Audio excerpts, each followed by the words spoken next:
Hello friends, summer ಹಾಲಿಡೇಸಲ್ಲಿ ನಾನು swimming ಕ್ಲಾಸಿಗೆ ಹೊಂಟಿದ್ದೀನಿ. ನಮ್ಮಪ್ಪ ನನಗೆ ಸ್ವಿಮ್ಮಿಂಗ್ ಡ್ರೆಸ್, ಕ್ಯಾಪ್ ಎಲ್ಲ ಕೊಡಿಸ್ತು. ಬರೀ ಸ್ವಿಮ್ಮಿಂಗ್ ಕ್ಲಾಸ್ನಾಗ ಏನೇನು ಐತಿ ತೋರಿಸ್ತೇನೆ ರೀ. ಫಸ್ಟ್ ಈ ಥರ ಎಕ್ಸಸೈಸ್ ಮಾಡಿಸ್ತಾರ. ನೋಡ್ರಿ ನನ್ನ ಫ್ರೆಂಡ್ಸ್ ಹೆಂಗಿದ್ದಾರೆ. ನನಗೆ ನೀರಂದ್ರೆ ಭಾಳ ಭಯ ಆಗ್ತಿತ್ತು. ನನ್ಗಲ್ಲಿ ಹೋದ್ಮೇಲೆ ಸರ್ ಎಲ್ಲ ಹೇಳ್ಕೊಟ್ರು.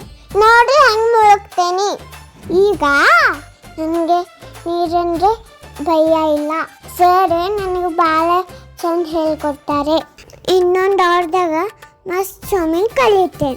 ನನ್ನ ಕ್ಲಾಸ್ನಾಗ ಪ್ಯಾರೆಟ್, ರ್ಯಾಬಿಟು, ಟೊಟಾಯ್ಸು, ಫಿಶ್ ಎಲ್ಲ ನನ್ನ ಫ್ರೆಂಡ್ಸ್ ಆಗ್ಯಾವ. ದಿನ ಅದ್ರ ಜೊತೆ ಆಟ ಆಡ್ತೇನೆ. ಗಾರ್ಡನ್ಯಾಗ ಆಟ ಆಡವು ಮಸ್ತ್ ಅದಾವ. ಈ ಹಾಲಿಡೇಸಲ್ಲಿ ಏನು ಮಾಡ್ತಿದ್ದೀರಿ? ಕಮೆಂಟ್ ಮಾಡಿರಿ, ಲೈಕ್ ಮಾಡಿರಿ, ಶೇರ್ ಮಾಡಿರಿ.